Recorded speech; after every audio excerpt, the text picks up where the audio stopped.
And as questions continue to swirl around Joe Biden's health, new information continues to come to light. White House visitor logs now show that a noted neurologist and movement disorders specialist from Walter Reed Medical Center, who has recently studied Parkinson's disease, visited the White House 8 times since last year. So what was he doing there? Well, Karine Jean-Pierre was not really willing to tell anyone today. In fact, she wouldn't even confirm whether the doctor in question even went to the White House at all. Take a look at this wild exchange. The President, I can tell you, has seen a neurologist 3 times, as it's connected to a physical that he gets every year that we provide to all of you. That's a very basic, direct question. Wait. Hold on. Wait a second.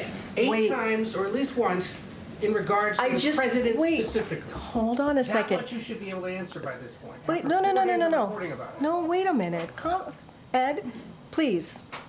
A little respect here. Security reasons, we cannot share names. We cannot share names. You cannot we have to others he would have met with. You can share names in regards to if someone came here in regards to the president. We cannot share names of specialists broadly, from a dermatologist to a neurologist. We cannot share names. There are security reasons. We have to protect. I understand that. I hear you. Right there for anyone to see. Ed, I hear you. I cannot from here confirm any of that because we have to keep their privacy. All right, here now with more is Fox News senior White House correspondent Peter Doocy. I say this affectionately to you as I was watching this White House briefing today. It was almost like the whole room became like Peter Doocy and asked real questions. And at times it even got hostile. And I saw a pretty shaken up and upset Karine Jean-Pierre, a lot different than the average day at that press briefing. And that's a good thing that there were some other Peter Doocy type questions, because I did not ultimately wind up getting called on at any point today. But the problem with her answer, that the president has seen a neurologist 3 times for each of the 3 physicals that they have told us about, is that the last one was in February, about 5 months ago. And based on all of the reporting from people who are anonymously talking to the New York Times and the Washington Post, in the 5 months since that last published physical report, that is when these people who are anonymously around the president say that he has started to show signs of misspeaking more, losing his train of thought.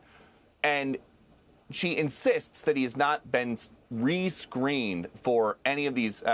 On MSNBC today, they were calling them age-related illnesses in the time since. But what a difference a couple months makes, because when I asked Karine Jean-Pierre in February, before her report came out about this fundraiser where the president kept telling donors that he had just gotten back from a conference where he spoke to a European leader who was long dead, I was told that a question like that is a rabbit hole, but it's not a rabbit hole anymore. And I have a feeling that as soon as she went back into the press area, there was a big discussion about how exactly they're going to get the entire press corps covering something else. It's not just us anymore. You know, Peter, since before the last election, I've been pointing out the fact that Joe is weak and frail and a cognitive mess. I've been criticized for it, but it was transparent and obvious to anybody with eyes to see. It was only a few weeks ago that the media and the White House were telling Americans that real videos, unedited videos of Joe Biden were cheap, fake videos of right-wing media. They were real videos. But what really frustrates me is you work with a lot of people, and you've always been very honest, and you've been willing to ask the tough questions on a daily basis. Not now that their back is against the wall, but you'd never convince me in a million years that every single person in that room that covers that president didn't know that he had trouble getting up the big boy stairs of Air Force One, as I say. He needed to be surrounded to get on and off Marine One, that he rarely does unscripted press conferences, and that when he does, he struggles. He always struggles. He even struggles with a teleprompter. They've known for the whole time, and to me, that's a cover-up. What is the reaction? Does that come up in the And- press briefing in any way, or among discussions you all have? It's a new thing in the briefing room, and you look at the last couple of months, they've gone to shorter stares on Air Force One. They've gone to shorter speeches just about everywhere. But they've also gone from making jokes about the president's age, which they started to do after the Her report came out, to now getting like 50 questions about whether or not the president has been tested or is being treated for Parkinson's disease. That is a huge change. And if the White House is not going to have better answers about why, and these White House visitor logs that people are talking about, they are public. And it's not like a database that you have to comb through. You can just look on your phone, White House visitor log, type in this doctor's name, Kevin Kennard. It pops up. You can see that he met with the president's physician. It's in the New York Post.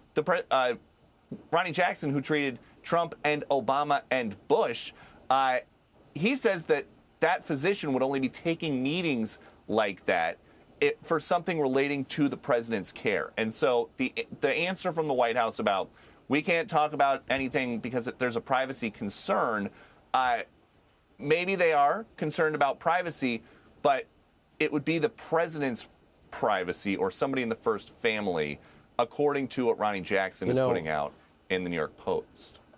This is a cover-up of historic proportions, and the cover-up has been state-run media, and most of the people, unfortunately, I would argue that you work with, I don't want to drag you into what I say, and every Democrat as well, and all the people that have been around him. Everybody knows, everybody has known, and they've known for years, and that's why he gets instructions, the Axios report, walk to podium in big font. That is, we've known about that.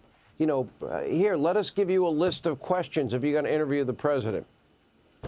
Anyway, Peter Doocy, we appreciate you. I think you've been vindicated in a lot of this as well. Thank you for your time.